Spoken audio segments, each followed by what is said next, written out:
এই প্রশ্নটা দেখো তোমাদের এক্সামের জন্য খুবই গুরুত্বপূর্ণ। এখানে বলছে 3 years ago, মানে এটা যদি প্রেজেন্ট হয়, এখান থেকে 3 বছর আগের কথা বলছে। কি বলছে? 3 বছর আগে বলছে the ratio of the age between Ram and Sam. Ram আছে আর স্যাম আছে, তাদের দুজনের এজের রেশিও বলছে কত? এজ 5:1, মানে 3 বছর আগে রাম এবং স্যামের যে এজের রেশিও 5:1। নেক্সট বলছে আফটার 10 years, মানে এখানের থেকে আবার প্রেজেন্টের থেকে যদি 10 বছর এগিয়ে যাও, মানে 10 বছর পরে কি বলছে? যে the ratio of the age will be 12:5, তাহলে 10 বছর পরে কি হয়ে যাচ্ছে? 12:5 হয়ে যাচ্ছে। আর এখানে বলছে after how many years from the present, এখনের থেকে কত বছর পরে age of Ram will be twice that of the Sam, তাহলে স্যামের যে এজ তার থেকে দ্বিগুণ হয়ে যাবে রামের বয়স এখনের থেকে কত বছর পরে, সেটা তোমাদেরকে জিজ্ঞাসা করা হয়েছে।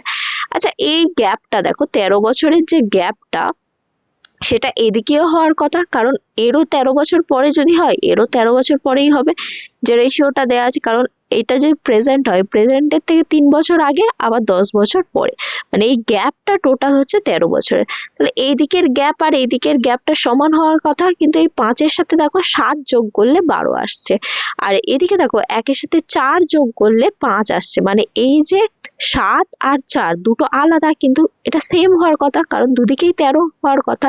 এবার যেহেতু এটা আমাকে সেম করতে হবে, আর আমি এটা কত করলে সেম বুঝতে পারছি না, এবার এর জন্য এদের মাঝখানে যে গ্যাপটা আছে 5 আর 1 এর মধ্যে, সেটা হচ্ছে 4, আর এখানে 12 আর 5 এর মধ্যে যে গ্যাপটা আছে সেটা কত হচ্ছে? 7। তাহলে এটাকে আমাকে সেম করতে হবে, তাহলে 7 আর 4 আছে, এবার এটাকে সেম করতে গেলে এটাকে 4 দিয়ে গুণ করতে হবে, আর এটাকে তোমাকে 7 দিয়ে গুণ করতে হবে, তাহলে 4 7 28 হয়ে যাবে, এখানে 7 4 আবার সেই 28 হচ্ছে। মানে এখানে যেহেতু 7 দিয়ে গুণ করছো, তাহলে এটাও 7 দিয়ে মাল্টিপ্লাই করতে হবে, এটাও 7 দিয়ে মাল্টিপ্লাই করতে হবে, আর এখানে যেহেতু 4 দিয়ে মাল্টিপ্লাই করলে, তাই জন্য এটাও 4 দিয়ে মাল্টিপ্লাই করতে হবে রেশিওটাকে, এটাও 4 দিয়ে মাল্টিপ্লাই করতে হবে। এবার এটা যদি করো, দেখো এই রেশিওটা চেঞ্জ হয়ে গিয়ে কত হবে? 35 হবে, আর এটা 1 into 7 মানে 7 হয়ে যাচ্ছে, আর এখানে 12 into 4 মানে হচ্ছে 48, আর এখানে হচ্ছে 5 4 কত হচ্ছে? 20। এবার দেখো আমরা আর পুরোনো রেশিওটা দেখবো না, এই নতুন রেশিওটা দেখবো। এবার দেখো এই গ্যাপটা 7 আর 20-র মধ্যে গ্যাপ দেখো 13 হয়ে যাচ্ছে, আর এদিকেও দেখো 35 আর 48-এর গ্যাপও 13 হচ্ছে, আর আমাদের অ্যাকচুয়াল গ্যাপটাও 13। এখানে যে গ্যাপটা 13 এলো, সেটার সাথে দেখো আমাদের অ্যাকচুয়াল গ্যাপটাও কিন্তু 13 মিলে যাচ্ছে, মানে যেটা আমরা পাচ্ছি সেটাই হচ্ছে অ্যাকচুয়াল।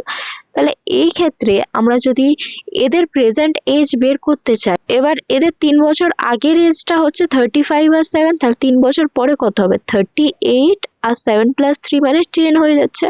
এবার আমাকে বলছে কত বছর পরে দ্বিগুণ হবে, তাহলে আমি যদি এই 18টা প্রথম অপশনটা অ্যাড করে অপশন চেক করি, তাহলে এখানে যদি 18 অ্যাড করি, এখানে কি হচ্ছে? 56 হচ্ছে, আর এখানে যদি আমরা 18 অ্যাড করি, কত হচ্ছে? আমাদের এখানে 28, আর 28 into 2 কত হয়? 56, মানে এটা কিন্তু স্যাটিসফাই করছে, তাহলে এটাই আমাদের কারেক্ট আনসার হয়ে যাবে, ডিরেক্টলি আমরা মার্ক করে দিতে পারবো।